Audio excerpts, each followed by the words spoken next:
بچه‌های عزیز سلام، وقتتون بخیر. امیدوارم که سلامت و تندرست باشید. ما امروز یه مقدار از هوش کلامی به سمت ادبیات فارسی می‌خوایم بریم و یه مطالبی که ادبیات فارسی و هوش کلامی با هم دیگه در ارتباط هستند رو با شما مطرح بکنیم.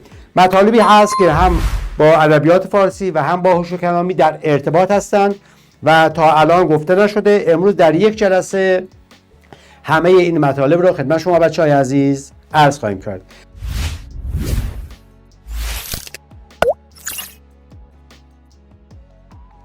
ما میریم سراغ چند تا مبحث، چند تا کلمه‌ای که شما از تا الان یاد گرفتید، ولی ممکنه یه مقدار از بچه‌ها این کلمات آشنا باشن ولی یه کمی ایراد داشته باشن.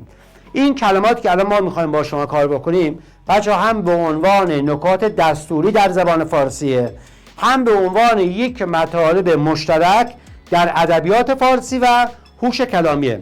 پس بنابراین امروز می‌خوایم سراغ این مطالب بریم که واژه‌ها و مباحث مشترک بین هوش کلامی و ادبیات فارسی کدومن؟ اولین واژه بچه‌ها مفعوله. مفعول چیه؟ ببینید بچه‌ها، اگر من از فاعل شروع کنم، فاعل به انجام دهنده کار میگیم فاعل، کسی که کاری انجام میده میگیم فاعل. اما مفعول چیه؟ کسی که کاری روش انجام بشه، کسی یا چیزی که کاری روی اون انجام بشه. ببینید من میخوام راجع به این کار انجام بدم، راجع به این قلمه، میگم من قلم را روی میز میگذارم. خب چه چیزی را روی میز گذاشتم؟ قلم. کاری که انجام شده روی این قلم است، پس این قلم میشه مفعول ما. من میرم در رو باز میکنم، چه چیزی رو باز کردم؟ در. کاری که انجام شده روی دره، پس در میشه مفعول. پس بنابراین کلمه است که کار بر آن واقع شده، انجام شده. برای مثال میگیم کبوتر پرواز را دوست دارد. خب بچه‌ها کبوتر فاعل نهاد ماست. چه چیزی را دوست دارد؟ پرواز را. عمل پرواز کردن میشه مفعول ما. در این جمله پرواز مفعوله. یا مثلا در پایینتر میگه نشانه مفعول راست. بچه‌ها بیشتر وقتها، نه اینکه همیشه، بیشتر وقتها همراه مفعول را میاد. خب اما نه همیشه. بچه‌ها وقتی که را بیاد کلمه قبل از را میشه مفعول. گفتیم که اما همیشه همراه مفعول نمیاد، یعنی گاهی مفعول بدون نشانه را میاد و گاهی هم ای به مفعول میچسبه. مثلا میگم من کتابی خریدم، میتونم بگم من کتابی را خریدم.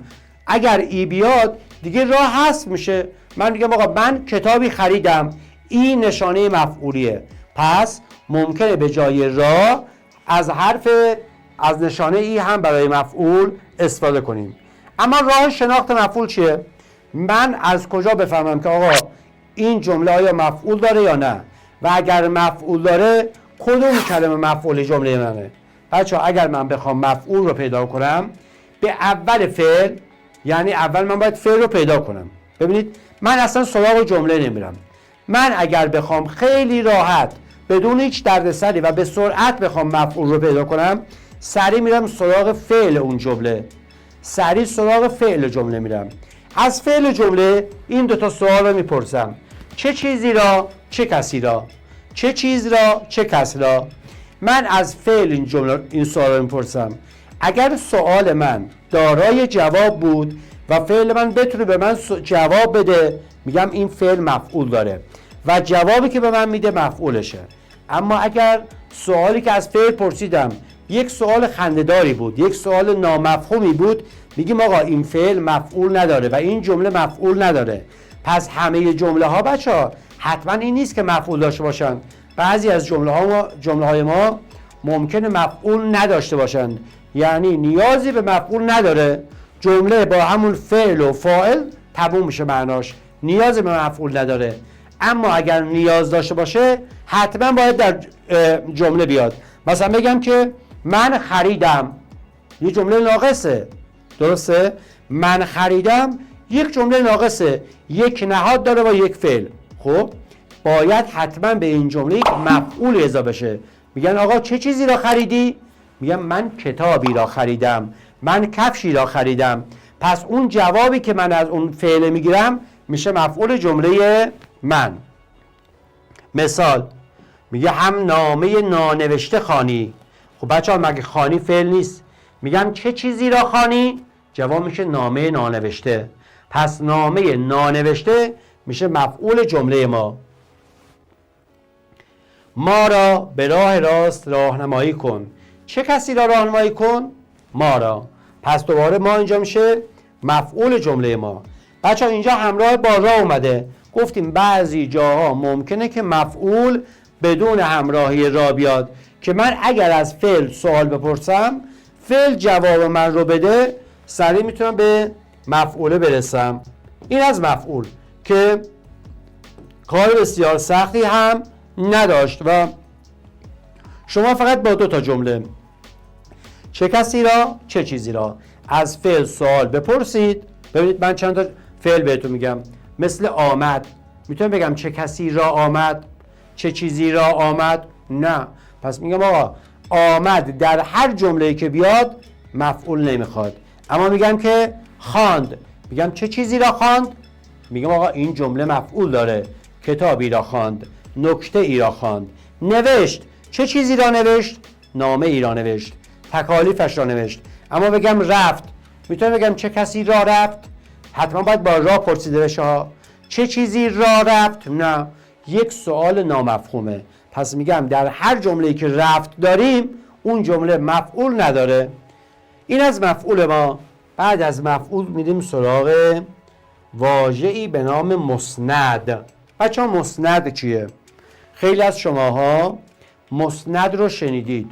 بعضی از بچه‌ها مسند رو بلدن، بعضی از بچه‌ها فقط به گوششون خورده که آقا واژه‌ای به نام مسند داریم. اینایی که بچه‌ها اینجا من دارم میگم اینا نقش کلماته. خب آقا میگیم که مسند. حالا ببینیم مسند چیه؟ مسند بچه‌ها صفت یا یه حالتیه که آن را به نهاد نسبت میدهند. یک صفت یا یه حالته، اون صفت و حالت رو به نهاد نسبت بدیم. مثلا میگم که هوا سرد است. هوا نهاد جمله من دیگه. میگم هوا چگونه است؟ میگیم سرده. این سرد بودن یک حالتیه که به نهاد نسبت داده میشه. به این حالتی که همراه با فعل اسنادی بیاد بهش میگن مسند. به فعل‌هایی که مسند میپذیرد فعل اسنادی میگویند. پس اون فعل‌هایی که مسند رو میپذیره فعل اسنادی میگن. بچه‌ها یه نکته راجع به فعل اسنادی بهتون بگم. فعل‌های اسنادی به تنهایی و مستقل هیچ معنایی نداره. ببینید است، بود، بود، شد، گشت، شود، باشد، گردید، اینها اگر تنها هر جایی بیان هیچ معنایی نمیگیرن. کسی میتونه بگه که آقا معنای است چیه؟ معنای شد چیه؟ معنای باشد چیه؟ اینها معنای خاصی نداره. ولی من میتونم بگم آقا معنای خورد اون عمل خوردنه، معنای نشست اون عمل نشستنه، خرید عمل خریدنه. اما اینها است، بود، بود، شد، گشت، شود، باشد، گردید، هست، نیست، حتی منفی اینها مثل است و نیست، بود و نبود، گشت و نگشت و حتی جمع اینها هم جزو فعل‌های اسنادی هستند. فعل‌های اسنادی زیاد نیستن. اگر شما چند تا این فعل‌ها رو بلد باشید، است و بود و شد و گشت و گردید، اگر این 4-5 تا فعل رو بلد باشید دیگه راحتید. یعنی اینها فعل‌های اسنادی هستند، به تنهایی معنای مستقلی ندارند، همراه با یک صفت معنا میگیرند. خب همراه با یک صفت. برای مثال من میگم که آقا میگم هوا آلوده شد. خب خود شد معنا نداره، به تنهایی هیچ معنایی نداره. ولی وقتی که این آلوده بودن که یک حالت و صفته همراه با فعل اسنادی میاد، این دوتا با هم یک معنای مستقلی میدن. به این شده میگیم آقا فعل اسنادی، این میگه فعل اسنادی. حالا به خود این حالت و صفت میگیم مسند. خب بچه‌ها آلوده بودن روی کی انجام گرفته؟ آلوده بودن روی نهاد انجام گرفته. پس به این نهاد میگن مسندون الیه که بسیار آسونه. حالا روش پیدا کردن مسند. من اگر در جمله بخوام مسند رو پیدا بکنم باید چیکار کنم؟ باید بیام بزنم روی این، یه مقدار بیام بالاتر، اینو بهتون میگم. روش پیدا کردن مسند: به اول فعل اسنادی کلمه های چگونه یا چطور اضافه بکنیم. من بچه ها از فعل اسنادیم 2 تا سوال میپرسم. چطور برای پیدا کردن مفعول اومدیم 2 تا سوال پرسیدیم؟ برای پیدا کردن مسند همین کار انجام میدیم. یا از فعل اسنادی سوال میپرسیم یا از نهادش. مثلا اینجا بگم که هوا آلوده شد، میگم هوا چگونه شد؟ من از این هواه میپرسم. خب گفتیم برای پیدا کردن اینها از 2 تا واژه چگونه یا چطور استفاده میکنیم. کلمه چگونه و چطور. من با اینها سوال میپرسم، میگم آقا هوا چگونه شد؟ هوا چطور شد؟ جواب میشه آلوده. آلوده میشه مسند. پس برای پیدا کردن مسند از فعل اسنادی یا از نهاد فعل اسنادی سوال میپرسیم، یا با سوال چطور یا با سوال چگونه. میگم هوا چگونه شد؟ میگم که او خسته است. او چگونه است؟ خسته. پس خسته میشه مسند جمله من. یه مثال دیگه ببینید، میگیم دریاقلی همه چیز به جوانمردی تو وابسته است. خب میگیم دریاقلی چگونه است؟ میگیم وابسته است. وابسته بودن میشه مسند ما. یا مثال بعدی میگه تازنده که تو جهان شود جزء فعلای اسنادیه. میگن جهان چگونه شود؟ خب سوال میپرسم دیگه. جهان نهاد منه، شود فعل اسنادی منه. من از نهاد و فعل اسنادی این 2 تا سوال رو میپرسم، چگونه یا چطور. میگم آقا جهان چگونه میشود؟ جواب میشه آقا پر میشود. پس پر میشه مسند جمله من. پس برای پیدا کردن مسند بهترین راهکار بچه ها اینه: از فعل و از خود نهاد چطور و چگونه رو بیاریم و ازشون سوال رو بپرسیم. با این روش من میتونم سریعتر به جواب برسم. اما سومین واژه‌ای که امروز میخوایم یاد بگیریم متممه. بچه ها بازم میگم اینها در هوش کلامی هم کاربرد داره.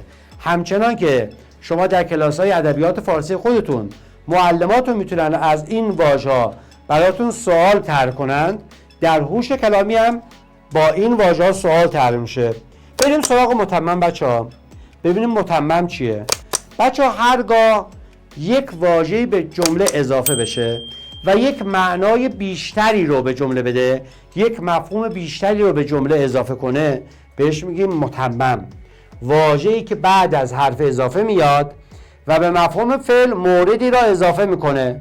پس میدونیم که اولا بعد از حروف اضافه میاد و وقتی میگیم حروف اضافه این نیست که اضافه است، یعنی حروف اضافه یک کلمه رو به یک جمله اضافه میکنه. مثلا میگم من آمدم، یک جمله کامله، اما بگم من از مدرسه آمدم، از حرف اضافه است، مدرسه میشه متمم. این مدرسه یک مقدار مفهوم جمله رو کاملتر میکنه. جمله بعدی میگم من با برادرم از مدرسه آمدیم، من با برادرم 2 نفر آمدیم. با حرف اضافه است برادر رو اضافه کرده، از دوباره حرف اضافه است مدرسه رو اضافه کرده. پس هر کلمه ای که بعد از حروف اضافه بیاد ما بهش میگیم متمم. برخی از حروف اضافه اینا هستن بچه ها: از، به، با، بر، در، اندر، برای، از بهر، چون، مانند. بچه ها حروف ادات تشبیه مثل، چون، مانند، همچون، همانند، اینا هم جزو حروف اضافه است. خب هر کلمه ای که بلا فاصله پشت سر حرف اضافه بیاد، دوباره میگم هر کلمه ای که پشت سر حرف اضافه بیاد بهش میگن متمم. ببینید من در همینجا متمم رو براتون مشخص کنم. آقا در این متنی که اینجا نوشتیم میخوایم متمم رو پیدا کنیم. میگه بعد از حرف اضافه است، پس حرف میشه متمم. به حرف اضافه است، مفهوم میشه متمم. بچه‌ها یادتون باشه و هیچ موقع حرف اضافه نیست. حروف اضافه اینا هستند: از، به، با، بر، در، برای، از بهر، چون. حروف مثل و، که، تا، اما، اگر، اینا حرف اضافه نیستند. یادمون باشه حروف اضافه تقریبا اینا هستند. به حرف اضافه است مفهوم میشه متمم. خب حالا بریم برای یک مثال. میگه بینداخت چون باد خم کمند. چون حرف اضافه است پس باد میشه متمم. درست شد؟ سر جادو آورد ناگه به بند. به حرف اضافه است، بند اینجا میشه متمم ما. پس برای پیدا کردن متمم بهترین روش اینه که بچه شما حروف اضافه رو بشناسید. اینا حروف اضافه هستن. من دوباره دارم درست خط میکشم. اینا حروف اضافه است. به، با، بر، در، برای و غیره. هر کلمه‌ای که بلافاصله بعد از حروف اضافه قرار بگیره بهش میگن متمم. اما به یه مقدار بریم بالاتر. یادداشت‌ها رو دیگه گفتیم. اینجا بچه‌ها مثال من از شما می‌خوام که بگید آقا در این مثالی که اینجا نوشتیم کدام واژه‌ها نقش متمم رو دارند؟ واژه‌هایی که نقش متمم دارند. میگه او برای محافظت از خود نگاهبانانی را در بیرون قلعه گمارده بود. خب بچه‌ها کدوم کلمه متمم هستن؟ مشخصه. شما اگر حروف اضافه رو یاد بگیرید دیگه خیلی حروف اضافه هم که اینجا جلو چشتون هست دیگه. میگیم آقا برای حرف اضافه است پس محافظت میشه یه متمم.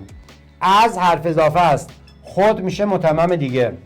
در حرف اضافه است بیرون میشه متمم دیگه. ممکنه یک جمله 5-6 تا متمم داشته باشه، هیچ ایرادی نداره. پس جمله میتونه 1 2 3 یا هر چند تا متمم به خودش بگیره و داشته باشه. این هم از متمم. حالا که متمم ها را یاد گرفتیم میریم بالاتر و فکر کنم چند تا سوال. بچه تا اینجا 3 تا مطلب بهتون گفتیم: مفعول، مسند، متمم. درسته؟ این 3 تا واژه بهتون گفته شده. حالا از شما میخوام با توجه به این چیزهایی که الان یاد گرفتید به این سوالا جواب بدید. گفته بینداخت چون باد خم کمند، سر جادو آورد ناگه به بند، میانش به خنجر به 2 نیم کرد، دل جادوان زو پر از بیم کرد. الف. فعلا الف رو بریم. مفعول ها رو مشخص کنید. بچه‌ها در این 2 بیت به من بگید که مفعول ها کدوم کلمات نقش مفعول رو دارند. در این 2 بیت کدام کلمات نقش مفعول را دارند؟ بینداخت چون باد خم کمند، سر جادو آورد ناگه به بند، میانش به خنجر به 2 نیم کرد، دل جادوان زو پر از بیم کرد. گفتیم برای پیدا کردن مفعول چیکار میکنیم؟ 2 تا سواله. این 2 تا سوال اگر بپرسیم برای مفعول میتونیم انجام بدیم. چه کسی را و یا چه چیزی را. اینها را از فعل میپرسیم. ببینید با هم بریم این کار انجام بدیم. فعل رو پیدا میکنیم. میگه بینداخت. بینداخت فعل منه. میگیم چه چیزی را بینداخت؟ خم کمند را. پس خم کمند میشه مفعول اول. می نویسم خم کمند. خب میریم سراغ فعل بعدی. من فقط با فعل سرکار دارم. آورد فعله. چه چیزی را آورد؟ خب جواب داره دیگه. سر جادو را. پس سر جادو یا سر جادوگر. سر جادو میشه مفعول جمله دوم. جمله سوم میانش به خنجر به 2 نیم کرد. خب بچه 2 نیم کرد فعل منه. میگیم چه چیزی را به 2 نیم کرد؟ میانش را. گفتیم همیشه را ممکنه همراه مفعول نیاد. پس میانش در جمله سوم میشه مفعول. میانش. دل جادوان زو پر از بیم کرد. چه چیزی را پر از بیم کرد؟ دل جادوان را. پس اینجا هم دل جادوان میشه مفعول این بیت ما. پس برای پیدا کردن مفعول بچه کار خاصی نداریم. باریکلا فرشته و تایماز و صبا و همه بچه‌های عزیزی که خیلی راحت میتونن اینا رو جواب بدن. بریم سراغ بعدی. بچه‌ها گفته متمم ها رو مشخص کنید. در این دو جمله، در این دو بیت متمم ها رو بگیم. خب بچه‌ها برای پیدا کردن متمم آسونه دیگه.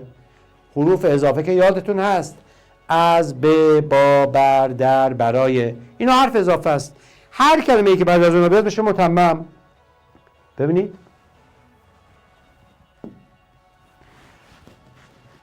بذار اینو با قرمز بنویسیم. ببینید بچه‌ها میگه میا بینداخت چون حرف اضافه است. بعد از حرف اضافه باد اومده، پس باد میشه اولین متمم من. سر جادو آورد ناگه به حرف اضافه است، بند میشه متمم، پس متمم دوم میشه بند. بریم سراغ بعدی. میانش به حرف اضافه است، پس خنجر میشه متمم، خنجر. دل جادوان بچه زو مخفف از اوه. خب پس اینجا او میشه متمم من، او. پر از دوباره از حرف اضافه است، بیم هم میتونه متمم باشه. ببینید چقدر متمم داشتیم در یک بیت یا در این دو بیت و هیچ ایرادی هم نداره. اما بریم سراغ سوال بعدی. این سوال بچه به صورت 4 گزینه‌ایه. میگه در کدام گزینه مفعولی وجود ندارد. خب 4 تا گزینه است، نگاه کنید و بگید در کدام گزینه مفعولی دیده نمیشه. بریم با هم دیگه داشته باشیم. سریع برید سراغ فعل. از فعل 2 تا سوال بپرسید، چه کسی را و چه چیزی را. جای دیگه نرید، سریع فعل رو پیدا کنید بچه ها. خروشید، جوشید، اینا فعل منه. برکند خاک، چه کسی را خروشید نداره، چه چیزی را جوشید نداره، چه چیزی را برکند خاک را. ببینید پس اینجا خاک میشه مفعول. ز سمش زمین شد، چه چیزی را شد معنی نمیده، ولی اینجا مفعول داریم. ما دنبال گزینه هستیم که مفعول نداشته باشه. ز بحر نیایش سر و تن بشست، بشست فعل منه. چه چیزی را بشست؟ سر و تن را، پس سر و تن میشه مفعول. یکی پاک جای پرستش بجست، چه چیزی را بجست؟ پاک جای پرستش، پس مفعول میتونه بچه ها 2-3 کلمه هم باشه، بهش میگن گروه مفعولی. حتما این نیست که مفعول یک کلمه باشه، ممکنه 2-3 تا کلمه هم باشن، بهش میگیم گروه مفعولی. میگیم پاک جای پرستش را بجست، پس اینم مفعول داره.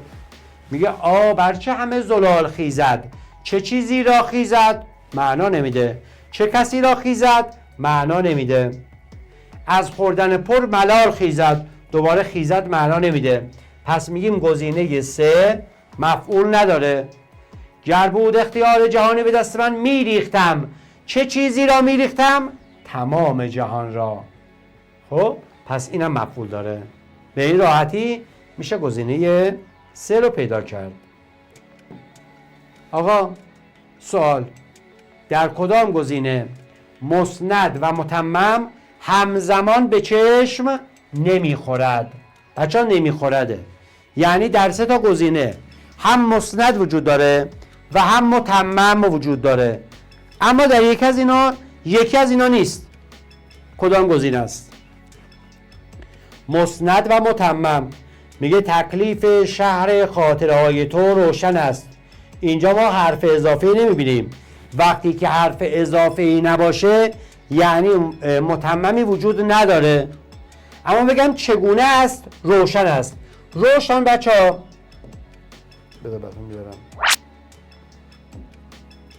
ها روشن مسند منه. خب میگم که تکلیف شهر خاطرهای تو چگونه است؟ میگم روشن است. آیا شما اینجا حرف اضافه میبینید؟ نه، اینجا حرف اضافه نداره، پس متمم نیومده. گزینه‌های بعدی رو بریم. از حرف اضافه است، راه میشه متمم. هوا چگونه میشود؟ روشن. روشن هم میشه مسند. پس اینجا هم متمم داره هم مسند. گزینه 4 به حرف اضافه است. وسعت میشه متمم. خب میگیم دریا قلی، به وسعت دریاست نام تو. نام تو چگونه است؟ به وسعت. وسعت هم اینجا بچه های عزیز وسعت دریا با همینجا هم متممه و هم مسنده. تاریخ در بچه ها در حرف اضافه است. تلفظ میشه متمم. بگیم چگونه است؟ الکن است. الکن هم میشه مسند. پس بنابراین گزینه 1 مسند داره ولی متمم نداره. اما بریم ادامه کار رو داشته باشیم. بچه ها در ادامه کار ترکیب‌های وصفی و ترکیب‌های اضافی رو می‌بینیم. ترکیب‌های وصفی و ترکیب‌های اضافی جزو مباحثی هستند که هم در هوش کلامی کاربرد دارند و هم در ادبیات فارسی کاربرد دارند و شما در کتاب اسمارتیز با اینها هم اگر برید نگاه کنید در کتاب اسمارتیز راجع به اینا هم تمرین اومده، هم یه مطالبی عنوان شده. اما بچه‌ها بریم ببینیم که ترکیب وصفی و ترکیب اضافی چیه؟ ترکیب وصفی یعنی صفت و موصوف یا به عبارت دیگه اسم به اضافه صفت. یعنی هرگاه بعد از اسم صفت بیاد. یه مقدار بریم جلو بالاتر. ببینید بچه‌ها هرگاه بعد از اسم یه ا هم بیاد و پشتش صفت بیاد. مثل این شیر شجاع. شیر اسم، شجاع صفته. برای ترکیب وصفی همیشه دو کلمه ای که کلمه اول اسمه، کلمه دوم صفته. خب و به کلمه اول میگن موصوف، به کلمه بعدی میگن صفت. میگیم شیر شجاع. شیر اسم، شجاع صفته. مادر عزیز، حرکت نامناسب. همه اینها یک ترکیب وصفی هستند. پس برای ترکیب وصفی میگیم که آقا اسم به اضافه صفت، پشت سر اسم صفت بیاد، میشه ترکیب وصفی. اما ترکیب اضافی چیه؟ ترکیب اضافی دو تا اسمه. دو تا اسم کنار هم میان که یکی در مورد دیگری توضیحی میده. اسم به اضافه اسم. دو تا اسم کنار هم میان. اسم اول میتونه ا بگیره یا ضمیر بیاد. خب یعنی بعد از اسم یا اسم میاد یا ضمیر میاد. ببینید مثل کتاب من. کتاب اسم، من ضمیره. به این نوع ترکیب میگیم ترکیب اضافی. مدرسه ادیب. مدرسه اسم، ادیب هم اسم اونه، هر جفتش اسمه، میشه ترکیب اضافی. سرای تو. سرا اسم، تو ضمیره. خب گفتیم میتونه هم ضمیر باشه و هم اسم باشه. آب چشمه، هر جفتش اسمه. به اسم اولی میگن مضاف، به اسم دوم میگن مضاف الیه. به جمع اینها، به هر دو اینا میگن ترکیب اضافی. این یادتون بمونه. اما راههای تشخیصش چیه؟ من از کجا بفهمم که آقا این ترکیبی که اومده، این ترکیب ما یک ترکیب وصفیه یا یک ترکیب اضافیه؟ چند تا راهکار وجود داره بچه‌ها. راهکاراش هم خیلی آسونه. اولین راهکار بین موصوف و صفت و مضاف و مضاف الیه هیچ فرقی نمیکنه. آقا من بین اون دو تا کلمه، حالا من نمیدونم که آقا این وصفیه یا اضافیه، بین این دو تا کلمه خب یه علامت ویرگول یا کامه میذاریم و آخر اون اصل میذاریم. اگر جمله من دارای معنی شد، چون اصل بذاریم تبدیل به جمله میشه. اگر جمله من معنی دار بود میشه ترکیب وصفی. در غیر این صورت اضافیه. ببینید میگم شیر شجاع، بین این دو یه ویرگول میذارم، میگم شیر شجاع است، یک جمله کاملا درسته، پس ترکیب وصفیه. مادر یک کاما عزیز است، آقا ترکیب وصفیه. حرکت نامناسب است، ترکیب وصفیه. پس اولین کار یک کاما بین دو تا ترکیب میذاریم و آخرش اصل قرار میدیم. اگر معنا بود ترکیب وصفی، در غیر این صورت ترکیب ما اضافیه. یا اینجا درخت بلند، میگیم درخت بلند است، درخت خانه. ببینید من میتونم بگم درخت خانه است، نمیشه گفتش که درخت خانه است. پس این معنی نمیده. اگر معنا نده میگم آقا این ترکیب وصفی نیست، اضافیه. همیشه اگر معنا داد وصفیه، اگر معنا نداد اضافیه. دومین نشانه یا روش، به آخر ترکیب تر اضافه میکنیم. خب اگر معنی داشت ترکیب وصفیه، اگر نداشت اضافیه. لباس کهنه آخرش تر میذاریم، میشه لباس کهنه تر. خب ترکیب وصفیه. لباس کامران، میتونم بگم لباس کامران تر، نمیشه گفت. اگر معنا نده میشه ترکیب اضافی. این دو روش. روش سوم، اینا که میگم خیلی آسونه ها. به اسم اول ای اضافه میکنیم. خب اگر معنا بده وصفیه. مثلا بگم مادری دلسوز، درسته؟ درختی بلند، میشه دیگه. اما من نمیتونم بگم درختی خانه. پس بین دو تا ترکیب اگر ای اضافه بذاریم، اون ای اگر معنا بده میشه ترکیب وصفی. در غیر این صورت ترکیب ما اضافیه.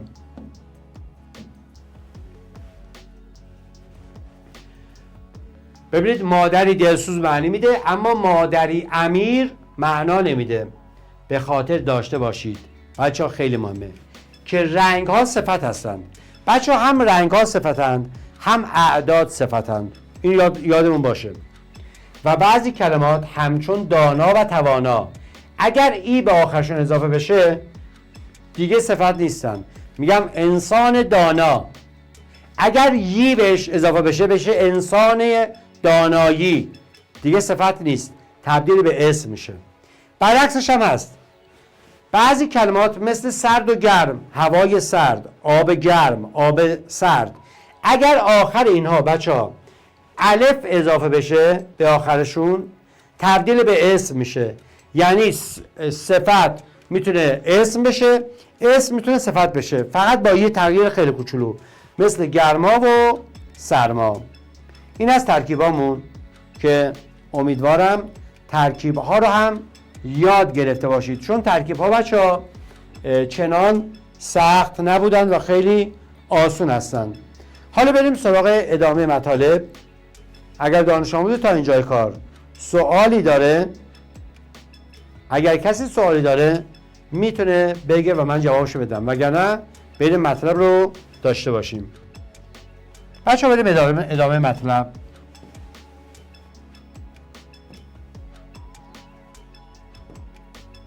سوال اومده بچه‌ها برامون. گفته کدام گزینه ترکیب اضافی نیست؟ کدام گزینه یک ترکیب اضافی نیست؟ حواسمون به این باشه. لانه پرنده، شهر آبادان، کلاس ششم، نفوذ دشمن. کدام کلمه ترکیب اضافی نیست؟ خوب حواستو جمع کن.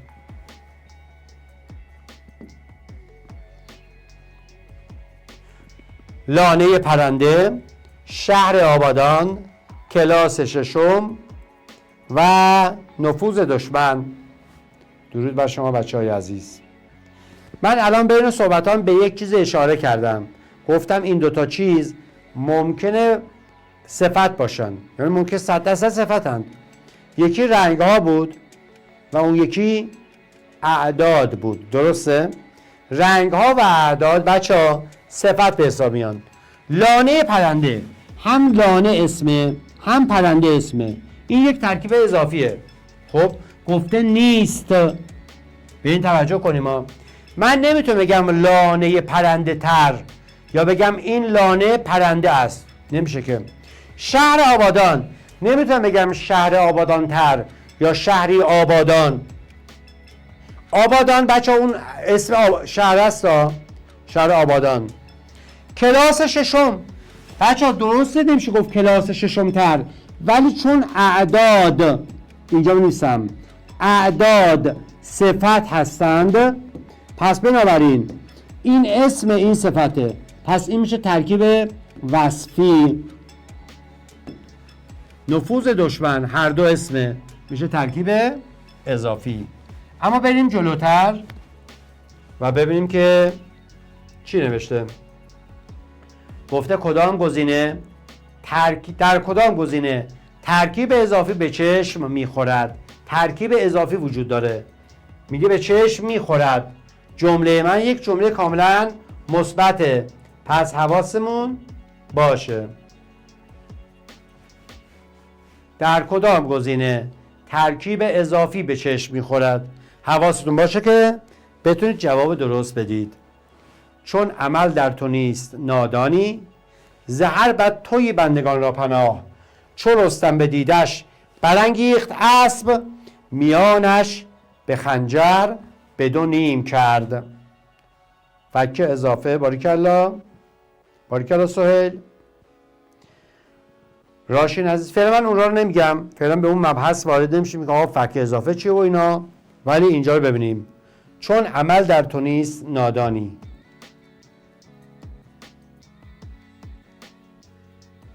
خیلی خوب، درود بر شما بچهای عالی.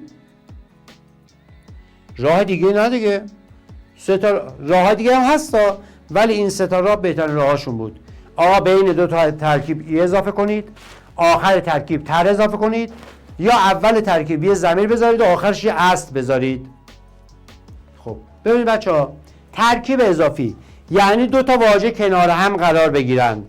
چون عمل در تو نیست نادانی. همه این کلمات جدا جدا خونده میشن، اما میگم شهر آبادان، کلاس ششم، نفوذ دشمن، با کسره به هم دیگه چسبیدن، پس اینجا ترکیب وجود نداره. ما در گزینه یک هیچ ترکیبی نمیبینیم. میریم سراغ گزینه دو. زهر بد تویی بندگان را پناه. اینجا هم هیچ ترکیبی دیده نمیشه. گزینه بعدی. چون رستم به دیدش برانگیخت اسب. همه کلمات جدا جدا خونده میشه، اما گزینه 4 رو ببینید. میانش. بچه میانش یه میان داره و یه دونه اش داره. ما در ترکیب اضافی گفتیم اسم به اضافه اسم یا ضمیر. خب بچه ها ضمیر میتونه ضمیر متصل باشه یا ضمیر جدا باشه. اگر بگیم میانش یعنی میان او، پس من اگر جدا بنویسم میبینم که در میانش میشه میان او.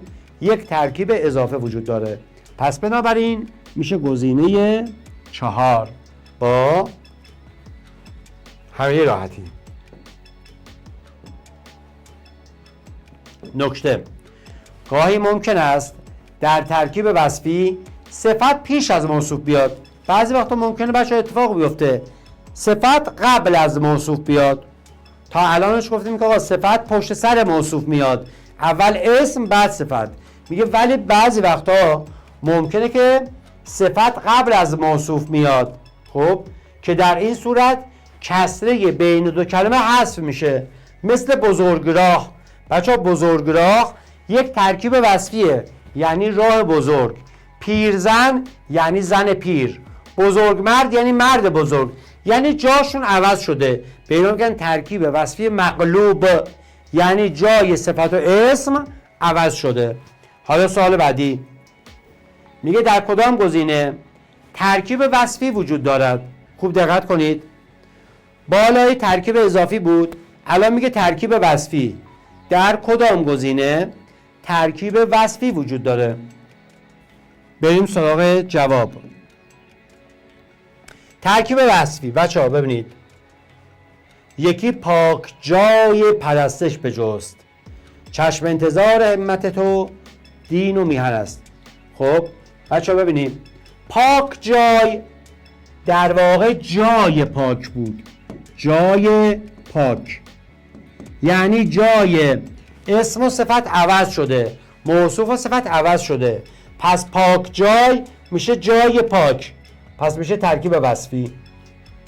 چشم انتظار همت تو، انتظار همت تو، اینا همش ترکیب اضافیه. هرگز نشد محبت یاران، ترکیب اضافیه. خرد را نیست تاب نور آن روی، تاب نور ترکیب اضافیه، آن روی ترکیب اضافیه. پس اینجا میشه گزینه 3. خب بچه های عزیز فکر میکنم که مونده، ضمیرمون موند، ولی چون وقتمون بذار ببینم وقت چقدر داریم که اگه برسیم اینجا رو بهتون بگیم. خیلی خب بچه ها فعلا که خسته نیستین. اگر دانش آموزی تا اینجای کار سوالی داره بپرسه، اگر نه خب اگر نه بریم ادامه مبحث رو داشته باشیم. خب بچه ها خسته هستین؟ بریم جلوتر. خب یه مقدار بچه ها بریم جلوتر. یه مبحث دیگه مونده به نام ضمیر. اینو بلدید اکثر بچه ها. ضمیر چیه؟ ببین بچه ها، ضمیر کلمه است که در جمله به جای اسم میاد یا از تکرار اسم جلوگیری میکنه. این معنی ضمیره.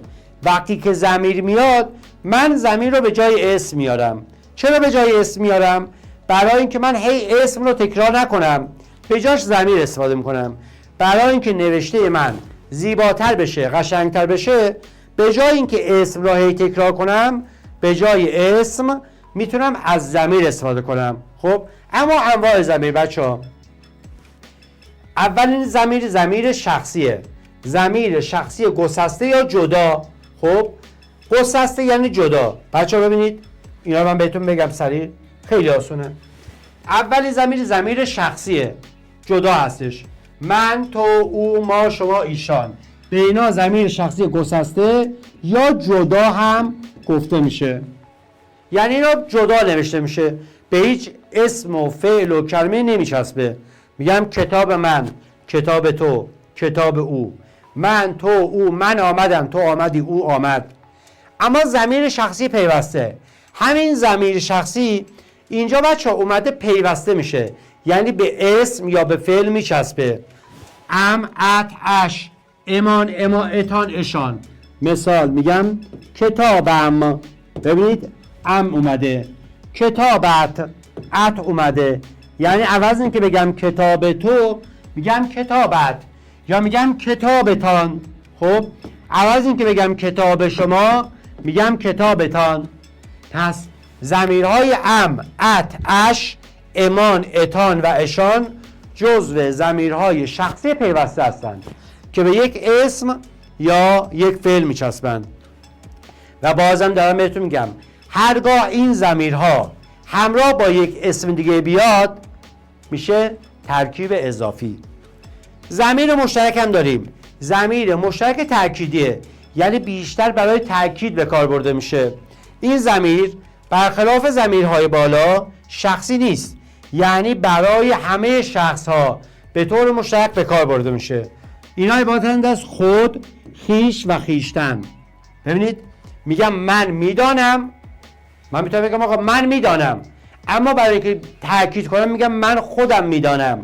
میگم آقا من دیدم، کاملا مشخصه. میگم آقا من خودم دیدم، شما گفتی، شما خودتون گفتید. تاکید میکنم. هرگاه برای تاکید به کار بره از ضمایرهای مشترک تاکید استفاده میکنه. میگم تو خود میدانی، او خود میداند. من میتونم بگم آقا او میداند، ولی وقتی خود رو میاریم یه مقدار تاکید بیشتر میشه، یعنی حتما این کار انجام گرفته. ضمیر اشاره، این ضمیر برای اشاره به انسان، حیوان یا چیزها به کار میره. اینا هستن. این، آن، اشاره به نزدیک، اشاره به دور. همین، همان، اشاره به نزدیک، اشاره به دور. این هم جمعشونه، اینها و آنها، همینها و همانها. اینم از این. اما نکته حواستون باشه، اگر بعد از ضمیرهای اشاره اسمی بیاد دیگه ضمیر نیستا، صفت اشاره است. مثال اینه، میگم نیما آن را برداشت. خب بعد از آن که ضمیر اشاره بوده کلمه‌ای نیومده، اسمی نیومده، پس اینجا ضمیره.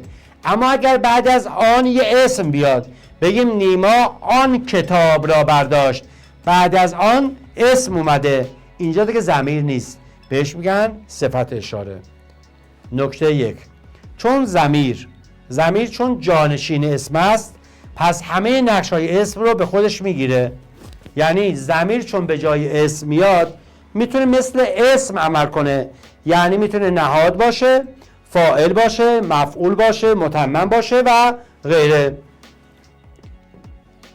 نکته دو، هرگاه بلافاصله بعد از اسم ضمیر پیوسته یا جدا بیاد ترکیب اضافی درست میکنه. اینم بازم گفتم. پس هرگاه بعد از اسم بلافاصله ضمیر پیوسته یا ضمیر جدا بیاد، درست بعد از اسم بیاد، یک ترکیب اضافی درست میکنه. مثل کتابمان یعنی کتاب ما، یالش یعنی یال او، کارهای او، نقش ایشان، کلاسمان. هر کدوم از اینا بچه‌ها یک ترکیب اضافه است. یعنی اگر من اینا جدا بنویسم، کلاسمان یک ترکیب اضافیه، یعنی کلاس ما. ببینید، نقش ایشان اسم ضمیر، کارهای او اسم ضمیر، همه اینها یک ترکیب اضافی هستند. پس باید حواستون رو خوب جمع کنید. یا مثلا میگیم یالش یعنی یال او. ببینید هم کسره میگیره و هم پشت سرش ضمیر میاد. پس همه اینا که اینجا وجود داره میشه یک ترکیب اضافی. سوال بچه ها، در این بیت چند ضمیر به چشم میخوره؟ در بیت زیر چند ضمیر به چشم میخورد؟ در او هرچه بگفتند از کم و بیش، نشانی دادند از دیده خیش. ضمیرها کدوم هستن بچه ها؟ ضمیرهایی که در این بیت وجود داره کدوم هستند؟ باریکلا. بله بله بله، کاملا درسته. میگن استاد خسته شدیم. خسته نباشید، باش ایرادی نداره بچه‌ها. دیگه این آخرین سوالمونه. بچه‌ها ببینید، اگر من ضمیرها رو بخوام پیدا کنم اینا هستند. ببینید، یکی اوه، او، و خیش ضمیر تأکیدیه. پس دو تا ضمیر وجود داره. میریم سراغ آخرین سوال. در کدام بیت ضمیر نقش مفعول را دارد؟ بچه‌ها گفتیم که ضمیرها میتونن مثل اسمها به خودشون نقش بگیرن. درسته؟ ضمیر مثل اسم به خودش نقش میگیره. حالا گفته که در بیت زیر کدام بیت ضمیر نقشش مفعوله. اینو بگید که دیگه شما رو خلاص کنم و دیگه بیشتر از این اذیتتون نکنم. درود بر همه شما بچه‌های عزیز که تا الان ما رو تحمل کردید و بسیار عالی درخشیدید. خرد را نیست تا من بچه‌ها اول من ضمیرها رو پیدا کنم. اینجا آن ضمیره، بذارید آن، او، درسته؟ هر ورقش، برای تو، و چون رستم بدیدش، این اش. در کدام گزینه ضمیر نقش مفعول رو دارد؟ ببین بچه، خرد را نیست تا به نور آن روی، چه چیزی را نیست خرد را. پس آن اینجا مفعول نیست. برو از بحر او، به خاطر او. بحر یعنی برای. خب بچه ها وقتی اینجا بحر میشه برای، او میشه متمم، پس مفعول نیست. میریم سراغ گزینه دو. هر ورقش یعنی هر ورق او. اینجا اش بچه ها نقش مضاف الیه رو داره. خب چون بعد از اسم اومده این میشه مضاف الیه. میگیم که برای تو، برای حرف اضافه است، پس اینجا تو میشه متمم. اما گزینه 4 رو ببینید، میگه چون رستم بدیدش، یعنی چون رستم او را دید. چه کسی را دید؟ او را. اش بچه معنای او را میده. خب میگه چون رستم بدیدش، رستم چه کسی را دید؟ او را. پس این اشی که اومده و به عنوان یک ضمیر متصل به فعل رسیده نقش مفعول داره. پس میگیم که در این گزینه، در گزینه 4، اش که ضمیر شخصی متصل هست نقش مفعول رو داره. خب بچه‌های عزیز، مرسی که امروز هم با ما بودید و خیلی خیلی خوش درخشیدید. سپاس از حضور شما بچه‌های عزیز.